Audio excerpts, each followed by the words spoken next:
और देखिए बालासोर ट्रेन हादसे से जुड़ी एक और बड़ी खबर बिहार से सामने आ रही है। बिहार के मुख्यमंत्री नीतीश कुमार ने दुख जताया है। लोगों की मृत्यु पर उन्होंने दुख जाहिर किए। प्रेस रिलीज उन्होंने जारी की, जिसकी तस्वीर आपके स्क्रीन पर हम दिखा रहे हैं। परिजनों के प्रति गहरी संवेदना उन्होंने जताई है। घायलों के शीघ्र स्वस्थ होने की भी कामना मुख्यमंत्री नीतीश कुमार ने की है। तो लगातार नेताओं की ट्वीट करने का भी जो सिलसिला है वो चल रहा है और सभी शोक संतप्त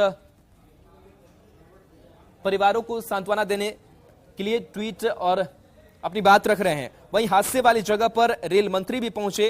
ट्रेन हादसे पर रेल मंत्री अश्विनी वैष्णव ने दुखद हादसे पर दुख जताया है।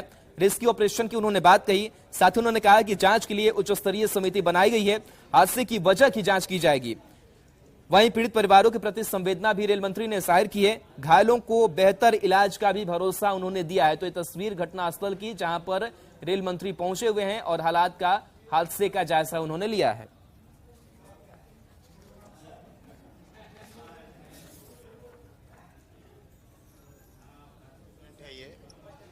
और सभी दिवंगत आत्माओं के साथ हमारी प्रार्थना है।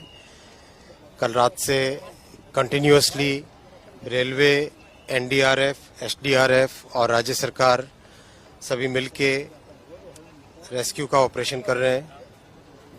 कंप्लीट मोबिलाइजेशन किया गया है। इधर बालेश्वर की तरफ से, उधर भुवनेश्वर की तरफ से कंप्लीट मोबिलाइजेशन किया है। टाटानगर से, सब जगह से मोबिलाइजेशन किया है ताकि मैक्सिमम इस तरह की बड़ी ट्रेजेडी में जितना एफर्ट लगाया जाए उतना कम होता है। उन सभी परिवारों के साथ मेरी प्रार्थना है जिनके परिवार का मेंबर इस ट्रेजेडी में चले गए। और सभी जहां पर भी best possible health care facility होगी, चाहे कटक में, भुवनेश्वर में, एम्स में, इधर कलकत्ता में, कहीं पर भी जो बेस्ट पॉसिबल हेल्थ फैसिलिटी होगी वो दी जाएगी। कंपेंसेशन का अमाउंट कल रात में रेलवे की तरफ से डिक्लेयर हो गया था। एक हाई लेवल कमेटी भी ऑलरेडी डिक्लेयर हो गई है जो कि इस पूरे एक्सीडेंट में इंक्वायरी करेगी। कमिश्नर रेल सेफ्टी को भी बुलाया गया है, वो भी इंक्वायरी करेंगे और इस प्रॉब्लम के, इस एक्सीडेंट के रूट कॉज में जाएंगे। किस कारण से ये प्रॉब्लम हुई वो पूरा का पूरा टेक्निकल से और किस भी कारण से हुई हो वो समझा जाएगा। इस खौफनाक मंचर, इस हादसे की तस्वीरें भी निकल करके सामने आई है अलग अलग कैमरों से, अलग अलग एंगल से। उसको भी हम आपको दिखाएंगे कि किस तरीके से पूरा हादसा जो है वो नजर आ रहा है और इस हादसे के बाद से हालात किस तरीके से भयावह बने हुए हैं। तो 3 ट्रेन की टक्कर, उसकी तस्वीर आपको दिखा रहे हैं। बोगियां क्षतिग्रस्त है, एक दूसरे पर चढ़ी हुई नजर आ रही है। दूसरी तस्वीर ड्रोन से ली गई, वो तस्वीर जहां ड्रोन कैमरा जैसे जैसे आगे बढ़ेगा आपको इस हादसे की भयावहता समझ में आएगी। उसका अंदाजा आप लगा सकते हैं कि कैसे ये पूरा रेल हादसा हुआ है, जहां 3 ट्रेनों की टक्कर हुई और इस हादसे में अब तक 288 लोगों की जिंदगी खत्म हो चुकी है, 1000 से ज्यादा लोग घायल हो चुके हैं।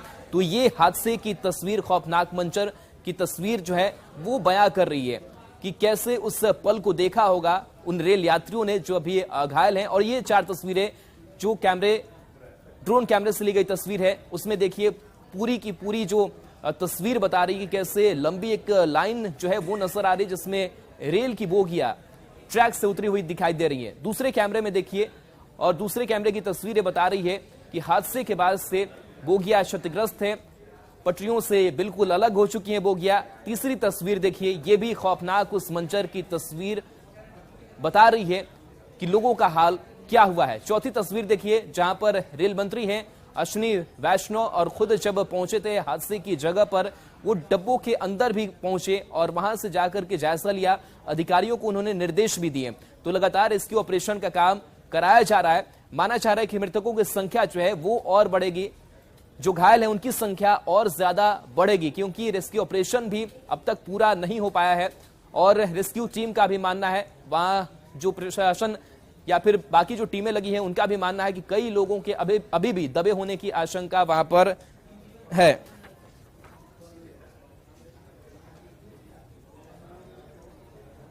और देखिए इस बीच राज्य सरकार यानी कि ओडिशा सरकार की भी पूरी नजर इस हादसे पर है। नवीन पटनायक भी घटनास्थल पर पहुंचे और वहां के हालात का जायजा लिया। हालात की जायजा लेने के बाद से उन्होंने क्या कुछ कहा है वो भी आपको सुनाएंगे। एक दिवसीय जो शोक है वो भी राज्य में घोषित किया गया है। हर संभव मदद का भरोसा उन्होंने दिया है।